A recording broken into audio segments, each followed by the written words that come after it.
supernatural because of all the wonder, the awesomeness of God on display. But in the reading, why don't we jump ahead to after the Epiphany? And we'll talk about the Epiphany next week. But the Magi have already left their gold, their frankincense, their myrrh. Why? Well, because, as we see now, Mary, Joseph, and Jesus are going to have to take a little trip. Herod was a bad guy. Joseph was afraid of Herod and his son for good reason. By even non-biblical accounts, Herod was evil. He killed his own family to make sure that they were never a threat to his power. His own family. Could you imagine if you were Joseph, this guy who wasn't really high up, and suddenly there's a dream. By the way, Herod wants to kill your kid. I'd be scared too. I'd be very scared. So the next chapter of the story is what I call the wake-up call. The reality that this isn't going to be easy. The King Herod, well, he's just the first in a long line of hiccups, in a long line of people that are going to try to stop Jesus from doing what he's here to do. From the very start, we see that God has enemies. They don't see the inside of the story. They don't see God's love made incarnate, made real. King Herod didn't see salvation coming in Christ. He saw a threat. He saw a threat, just like all the powers that be. We know what happens when the people with the power feel threatened. We see in the story how awesome God is, though. We see the Magi had brought him gifts, the gifts that he would need to go to Israel, to Egypt, to survive, to live.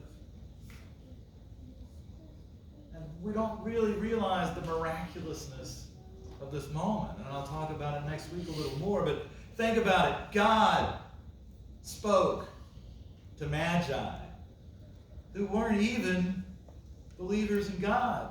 They were Eastern magicians, astronomers, astrologers, what have you. They're called Magi, but through the mathematical calculations that they made, through the observations of the astronomical stuff, God spoke to them and said, you need to go east. That's where you'll find a new king. Not just of the Jews, but of everyone. And that's what they did. Imagine these guys who did not know God, didn't know the story of what was to come, following. Not literally the star. We tend to think that they were just walking around. Hey, there's the star. Let's keep up. Oh, it went down. What they do in the daytime. No, they made this calculation that because of the star, they needed to go. They needed to go to Israel. They needed to go to find out from Herod where this baby is. And amazingly enough, it was 2 years down the road in all probability. So we see this awesome story unfolding, this epic adventure that we don't really fully appreciate if we just focus in on, hey, this miraculous birth of Jesus. This was just the start of the miracles. The miracles are all around. The awesomeness is all around. These guys funded Jesus' escape. How awesome was that? The powerful ruler, the guy with all the power, thwarted because of the omnipotence of God. In other words, a powerful ruler made impotent by the omnipotence of God.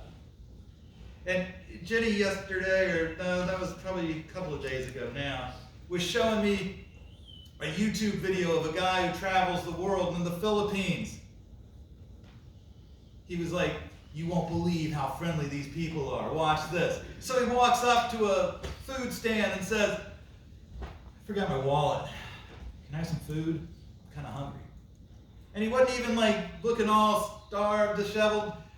And the person at the food truck was like, yeah, what do you want off the menu? There wasn't any hesitation. It's just you need food, you got it. It gets better. He needed a ride, so he just walks up to a guy at an intersection. He's like, hey, I need a ride. And they're like, well, get in. Now, this isn't a big city in the Philippines. I believe it was Manila. The guy took him and his friends around for the whole day, wherever he wanted to go. Getting unbelievable? Evening rolls around. Starts knocking on doors. I need a place to stay. You were like, I can't do it. Yeah, and I'm like, well, I think we found out the limits of hospitality in Manila. He knocked on probably 3 or 4 places, and then he's walking off, I guess, this may have been too long, I throw it home. And the next thing you know, you see this guy coming out of the background. He's like, wait, I talked to my wife. I finally convinced her. Yeah, come on, you can stay with us.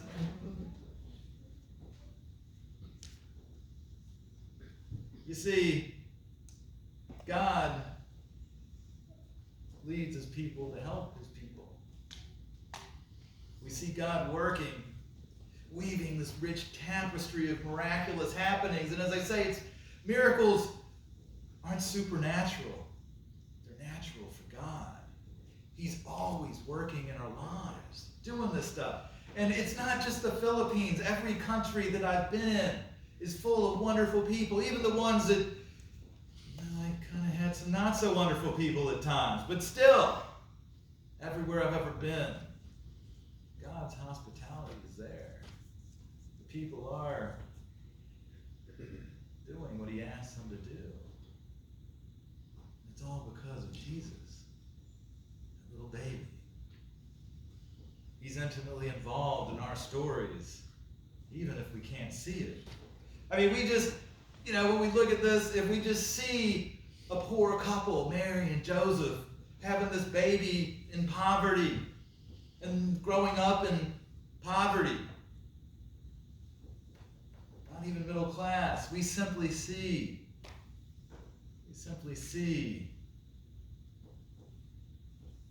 a couple, not so different than us. And we do need to see that. We also need to see the divine. We always need to see the divine. Because you've got to work that whole mundane, struggling thing like we do every day with the fact that God is also there every day in our struggles. We can't simply say and focus on half the story without the other half. The two are intertwined. Just as God is intertwined with us. I mean, it is no way to treat a king. The world didn't treat Jesus right from the start. Herod was after him right from the start, but Herod wasn't the only one. But you see, what we always need to remember is that if we were better at treating our king with love and respect, well, we wouldn't need Christ in the first place, would we? Christ is here to repair our relationship with our King. As Paul said, in God's infinite love for us, he became like us. But the one who makes people holy, and those who are made holy by him are of the same family. What he's saying is Jesus is not ashamed to call us brothers and sisters. He's not ashamed of us. He loves us. Are we perfect? I mean, of course not. Heck, I could only get to half the Christmas Eve services this year. But Jesus still loves me. And that's awesome. He cares about what we are. what we can be, not necessarily what we're not.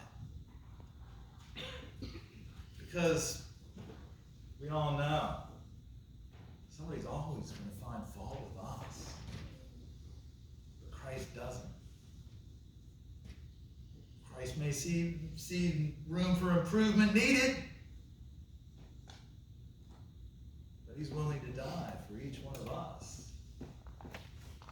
so that we can be that person that God created us to be.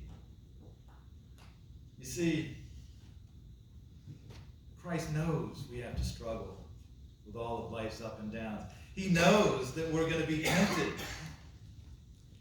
But think about all the tough times that we've had in our lives. And I was thinking about this as I was writing the sermon. I'm thinking, man, my life is nothing compared to Christ as far as bad stuff happening. I mean, I didn't have to leave town in order to avoid the fate of all the enemies of Herod. And nobody came when I was 2 and said, Bill, you need to get your kid out of here. Some idiot's killing every child under the age of 2. I didn't have to do that. Never to see my hometown again. I mean, the Scientologist has kind of moved everybody out of my hometown. But what I'm saying is, I can still go back. I don't have to worry about Herod. I don't have to worry about a lot of things that Jesus had to worry about. I don't have to worry, I hope, about ending up on a cross. In fact, I was thinking most of the pain that I have partaken in my life was the result of personal choices. And Jesus made some personal choices, but they were all for us. And just like he knows the pain of temptation, as Paul puts it, well, who better to keep us from temptation? He knows that we're tempted to sin, but he knows if we cannot sin, that if we let the Holy Spirit take over, avoid sin, that we can be perfect in this life. And yes, it's a long road to home. But he knows how tough it is because he's lived our life.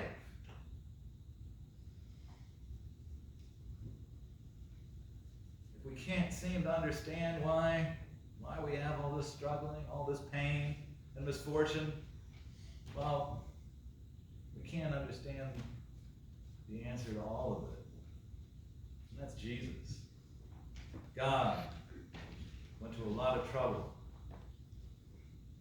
to get here to save us. And he still is going to go to a lot of trouble to save us. He's still going to a lot of trouble to save you and I right now. This wasn't a one-time deal. This is forever. Exactly. I'm glad you're listening. Thank you, man. Somebody is. Anyway, he's not going to be able to guarantee you a life free of struggles, free of sickness, free of pain. He can't guarantee that you're going to be rich, famous, or even that you'll live to a ripe old age. But what he can guarantee is he's always going to be looking out for us, for you.